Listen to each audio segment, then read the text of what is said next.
Salut les copains. Bon ben aujourd'hui je vais vous apprendre la technique du moulage avec du plomb. Pour faire ce que vous voulez, par exemple des petits jigs comme ça, ou alors carrément mouler des plombs de pêche. Alors c'est tout simple, c'est des moules avec du plâtre, hein, donc c'est hyper facile à faire et pas très cher à choper.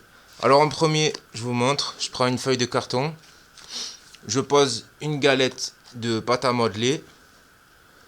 Par dedans, ah oui, j'ai fait une forme, la forme que je veux, donc là j'ai fait un petit jig qui donnera ça à la fin. Donc je me suis fait une forme en bois pour pas faire le copieur. Donc on intègre la forme, on fait une galette de l'épaisseur qu'on veut, au minimum de la moitié du leurre. On intègre le leurre jusqu'à la moitié, on met deux petites boules avec ce que vous avez, un des billes, ou alors là j'ai mis des perles parce que normalement d'origine là j'avais mis des billes de roulement en acier. Ça faisait un plus gros. Et ça sert en fait à emboîter le moule après. Donc voilà, j'ai mon leurre, il est intégré dans la pâte à modeler. Donc après, mon cache pour couler en fait, c'est une bouteille d'eau que j'ai coupée en deux. J'ai récupéré juste le tube qui est droit pour avoir deux parties qui pourront s'emboîter une au-dessus de l'autre, bien droite. J'ai coupé avec un ciseau droit et j'ai mis du scotch pour refermer les deux parties que j'ai ouvertes.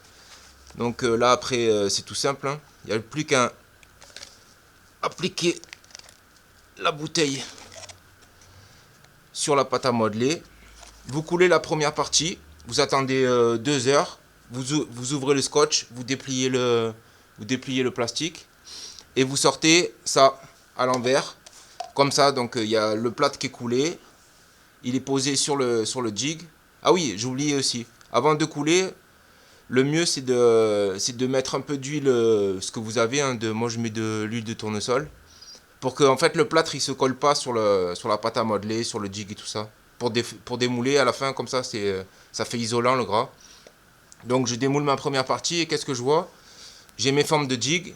Bon, les jigs que j'ai moulées, donc elles sont là. J'ai les formes. Bon, là j'en avais fait plusieurs sortes, hein, donc voilà. Et, ouais, il y a même encore un troisième, voilà, comme ça. Et il y a les empreintes des billes aussi. Donc là, qu'est-ce que je fais? Je prends mon moule et je le reconstitue avec la bouteille, mais autour du deuxième du, du premier moule, je veux dire.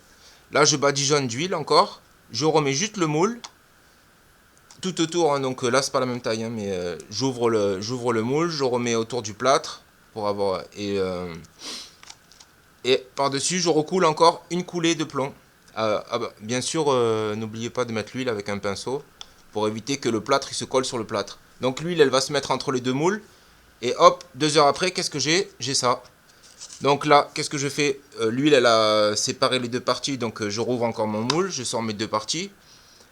Les empreintes, là, ah oui, n'oubliez pas d'enlever les billes aussi. Enfin, de toute façon, les billes elles restent dans la pâte à modeler, donc il n'y a pas de problème.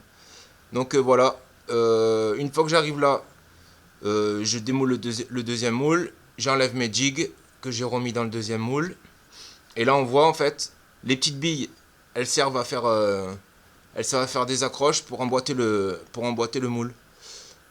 Là le moule il n'est pas fini en fait. Là j'ai coulé que les formes de jig et tout. Donc après, avec une scie ou avec un couteau ou ce que vous avez, vous creusez des, euh, des rainures de coulée entre vos formes. Ou alors carrément là vous à la scie à métaux vous coupez une cheminée de coulée où on versera le plomb par là. Et vous n'oubliez pas de faire un échappatoire pour l'air. Donc vous coulez, vous créez une cheminée de sortie par exemple. Là je l'ai pas fait mais normalement il faut le faire. Ce qui a fait que mon moule en fait sur le dernier truc il a pété en bas quoi. Mais bon. Donc du coup voilà, une fois que vous avez fait ça, hop, vous avez votre cheminée de coulée, vos coulées qui relient les jigs. Bon, après quand vous sortez le truc, hein, vous avez 3 jigs attachés avec des coulées de plomb au milieu, vous prenez la pince coupante, toc toc toc, vous coupez et vous sortez des jigs comme ça, hein. Donc ça c'est vite fait et vous avez 3 jigs en même temps ou des 3 plans ou ce que vous voulez. Voilà, donc je referme le moule et avant de couler en fait, là j'avais pris une petite ficelle juste comme ça, j'ai enroulé mon moule, je posais par terre. je calais dans un chiffon et je versais directement le plomb là-dedans. J'attendais, je sais pas, une minute 30. Hop, il suffisait d'ouvrir et j'avais mes plombs. Voilà. Donc, j'espère que vous avez compris le principe de la coulée, de la contre-coulée et l'histoire du moule en bouteille en plastique. Comme ça, on a deux formes qui peuvent s'emboîter l'une sur l'autre et qui sont coulées dans le même tube. Voilà. Bon, ben, les gars, profitez bien. Maintenant, c'est ouvert, hein. On peut se faire des pêches. Donc, voilà. Faites pas que du bricot, pêchez un peu à la mer et profitez bien. Allez, salut!